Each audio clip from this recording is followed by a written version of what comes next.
প্রতিদিন 30 থেকে 40 মিনিট হাঁটবেন।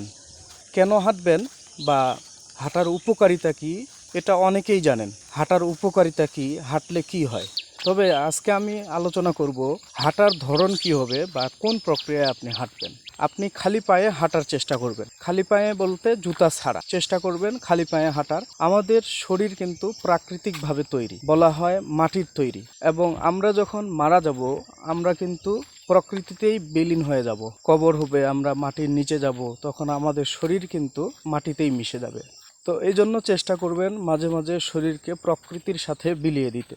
খালি পায়ে হাঁটার চেষ্টা করবেন, তাহলে সবচেয়ে ভালো হয়। এরপরে হাঁটবেন একটু দ্রুত, তবে দৌড়াবেন না। দৌড়ালে শরীর থেকে অনেক বেশি ঘাম ঝরে। অনেকেই মনে করেন যে এইটা হয়তোবা উপকারী। শরীরের অতিরিক্ত ঘাম ঝরানো এটা শরীরের জন্য সবসময় উপকারী হয় না। এর কারণ হলো আমাদের শরীরে ঘামের সাথে কিছু মাইক্রো এলিমেন্ট বের হয়ে যায়, শরীর থেকে কিছু মাইক্রো এলিমেন্ট বের হয়ে যায়। এর মধ্যে অন্যতম হলো সোডিয়াম। এজন্য দেখবেন যখন অতিরিক্ত শরীর থেকে ঘাম ঝরবে তখন দেখবেন যে শরীর ক্লান্ত হয়ে যায়, ঘুম চলে আসে, শরীর ঝিমঝিম করে, দুর্বল লাগে। এজন্য অতিরিক্ত ঘাম ঝরানো না, একটু দ্রুত হাঁটবেন, একটু দ্রুত, স্বাভাবিকের তুলনায় একটু দ্রুত হাঁটবেন।